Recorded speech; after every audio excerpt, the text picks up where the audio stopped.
बच्चे कहाँ हैं, बच्चों को दिखाए, ये करेंगे वो करेंगे, बच्चों के लिए कुछ लाऊंगा।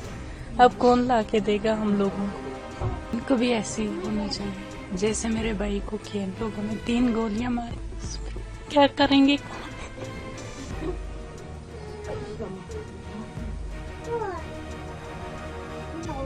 बहुत फख्र है उसकी शहादत पे। उसकी फख्र के लिए मैं इस वक्त जिंदा हूँ। हमारे परिवार की बहुत बुरी हालत बन गई थी। जैसे ही हमने अपने भाई के बारे में सुना तो हमें बहुत दुख हुआ।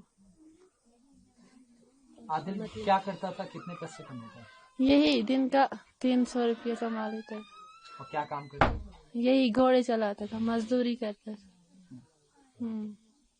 कई लोग बता रहे हैं कि उस दिन आपकी बड़ी बहन ने मना किया आदिल को कि मत जाओ।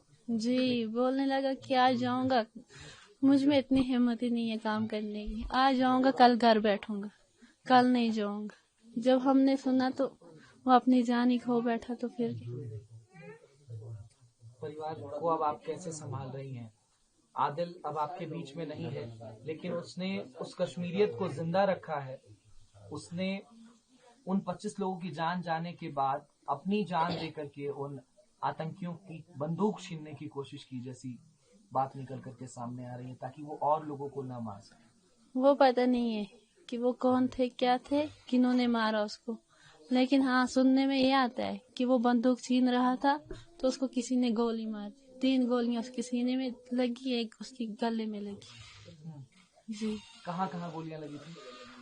शायद एक यहाँ पे लगी थी, एक यहाँ और एक यहाँ पे लगी थी।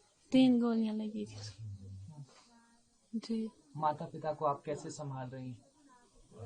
कैसे संभालूं, अब क्या करूं, अब संभालना ही। इन आतंकियों के लिए क्या कहना चाहेंगी जिन्होंने आपके भाई को आपसे छीन लिया? इनको भी ऐसे ही होना चाहिए जैसे मेरे भाई को किया। इन लोगों ने 3 गोलियां मारी, क्या करेंगे?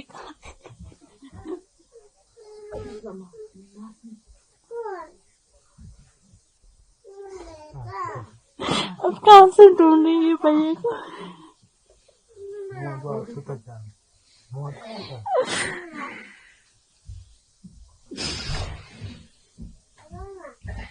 बहुत प्यार करता था वो मेरे से।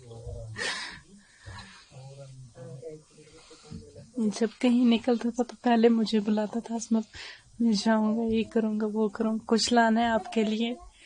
बच्चे कहाँ हैं, बच्चों को दिखाए, ये करेंगे वो करूंगा, बच्चों के लिए कुछ लाऊंगा। अब कौन ला के देगा हम लोगों को? क्या करूं? और ये एक बंदा था जिड़ा मेरे लिए कमा कांदा, और कौन था? क्या करूं हम? ए भी बूढ़ा, मैं भी बूढ़ी, ये बीमार था, इसको वही आशा दवा शवा आन का देना, क्या करा? और कौन आनसी, कौन देसी? ओ ये कमा कर पता दिन को 300 रात को चावल शावल आंदा था खेन जैसे, क्या करा? बड़ा बेटा हुई था, और क्या करा? आदिल आपका सबसे बड़ा बेटा था। बड़ा बेटा वो उन आतंकियों से उनकी बंदूक छीन रहा था। वो जब उनकी जान बचेंदा था तो अपनी जान देगा, क्या करूं? वो भी हमारे भाई थे तो, वो भी हमारे भाई थे, क्या करूं? आदिल वो कश्मीरी है जिसने कश्मीरियत को जिंदा रखा। उन तमाम लोगों के बीच में वो अपनी उन जान आतंकियों से लड़ रहा था ताकि है। वो उनकी जान बचा सके। हाँ, उसकी आपको कैसे खबर मिली कि आपका बेटा अब इस दुनिया में नहीं? असा को खबर मिली, फोन कर करके फोन ही नचाया का। शाम को 10 बजे पता लगा जो उसने गोली आ गई। हमें कम से कम 6 बजे पूरी ये खबर मिली, जब हमारे बेटा और मेरे चचेरे भाई वहाँ पहलगाम में गए, हॉस्पिटल में गए, और वहाँ से इन्होंने देखा तो वहाँ तब हमको खबर मिली कि ये अब इस दुनिया में नहीं रहे। उन्होंने बोला हमको, जो यहाँ से उधर इसको ढूंढने के लिए गए थे। आप परिवार के सबसे बड़े हैं। हाँ जी। आपका बेटा इस पूरे परिवार को चलाता था, अब वो आपके बीच में नहीं है। कैसे संभाल रहे हैं अपने परिवार को? अभी बाद में देखेंगे क्या होगा। अभी इसी गम में हम मुब्तला है, यही गम है, अभी यही परेशानी है। देखेंगे बाद में क्या होगा। अगर कोई इंसाफ मिला या कोई न कोई बहाना मिला तो कुछ हो गया। आदिल इंशाअल्लाह इतना बहादुर था कि वो जब आतंकी अंधाधुंध गोलियां चला रहे थे, कश्मीरियत को शर्मसार कर रहे थे, तब आपका बेटा आदिल उनकी बंदूकें छीन रहा था, उन बुज़दिलों से लड़ रहा था। क्या कहेंगे अपने बेटे की इस शहादत के बारे में? बहुत फख्र है उसकी शहादत पे। उसकी फख्र के लिए मैं इस वक्त जिंदा हूँ, नहीं तो उसकी जवानी, उसकी शक्ल, उसकी ये देखकर मैं भी मर जाता। फिर उसी वक्त जब उसकी डेथ हुई तो मैं भी अपनी जान गंवा देता, लेकिन इस बहादुरी की वजह से मैं खुश हूँ और मेरी जान भी बच गई कि उसने और लोगों सियाहों को बचाया, उन औरतों को वहाँ पे बचाया, उन बच्चों को बचाया। कुछ लोग उसकी वजह से बच गए, ये मुझे बहुत बड़ा नाज है उनका। जब आतंकी ये अंधाधुंध गोलियां चला रहे थे और आपके बेटे से आपकी आखिरी बातचीत फोन पर हुई थी जब वो घोड़े लेकर के गया था सुबह, उसके बाद? नहीं, उसके फोन नॉट रिचेबल था पहले जब हम यहाँ से फोन करते थे, फिर बाद में 4 साढ़े 4 बजे के बाद उसका फोन ऑन हुआ। हमने सोचा कि ये अब नीचे जा रहा है, मगर ये पता नहीं था हमको कि इसकी डेड बॉडी नीचे जाएगी। हमने सोचा कि ये अब निकल आया वहां से, क्योंकि वहां पे नेटवर्क नहीं होते हैं। हमने सोचा ये निकल आया अब वहां से। तो जब बाद में हम इंतजार करते रहे, जब शाम भी हो गई तो ये नहीं आया, तो फिर हम इस पूरे गम में मुब्तला हो गए। तमाम लोग इस बात को कह रहे हैं कि जब वो गोलियां चलाने से पहले वो लोगों का धर्म पूछ रहे थे, उनका नाम पूछ रहे थे।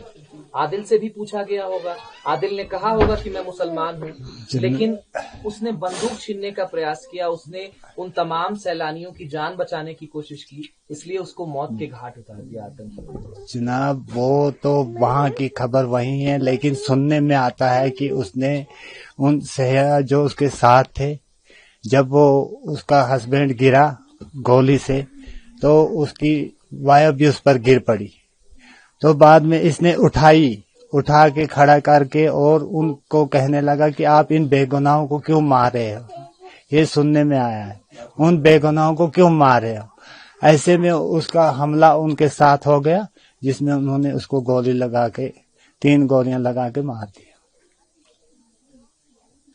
ये जो लॉन्च पैड्स हैं पाकिस्तान में, जहां से ये नापाक हरकतें निकल कर के सामने आती हैं, हिंदुस्तान के माथे कश्मीर को छलनी करने का प्रयास करते हैं, आप जैसे पिता और माता जी की कोख को सूनी करने का प्रयास ये आतंकवादी करते हैं। इन आतंकियों पर क्या कार्रवाई होनी चाहिए? आपकी सरकार से क्या मांग है? ऐसी मांग है कि ऐसी इनकी कार्रवाई करनी चाहिए, जैसे हमारे बच्चे पर इन्होंने कुछ नहीं देखा तो हम उन पर क्या देखेंगे। इनको कड़ी सजा मिलनी चाहिए, इनको पूरे मौत के घाट उतारना चाहिए। जब हम यहाँ से गए, फिर आदिल की जो बॉडी है रिकवर करने हम श्रीनगर पहुंचे, वहाँ पे एक लेडी थी, टूरिस्ट लेडी थी, तो वो वहाँ पे बहुत ज्यादा रो रही थी। तो मैंने उनको बोला सिस्टर कोई बात नहीं है, मेरा भी भाई है इसमें, मेरे भी भाई की डेड बॉडी है। तो फिर उसने बोला कि मतलब मेरे पापा हैं।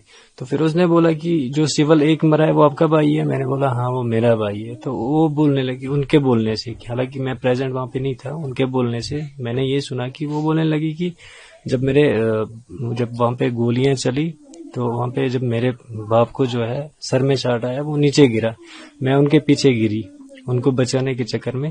तो ये एक लड़का है जो वहां से मतलब भाग के आया और इसने मुझे बाजू से पकड़ा और वहां से निकालने की कोशिश की, ठीक है। उसके बाद क्या हुआ कि इसने जो मतलब अटैकर्स थे जिन्होंने अटैक किया, उनको ये बोलने लगा कि अगर मतलब तुम इनको क्यों मार रहे हो, ये जो बेगुनाह लोग हैं, तुम बेगुनाह लोगों को क्यों मार रहे हो।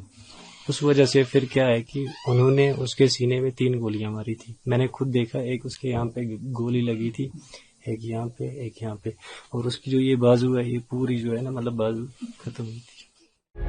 प्रभातखबर.com, विश्वास वही, रफ्तार नहीं।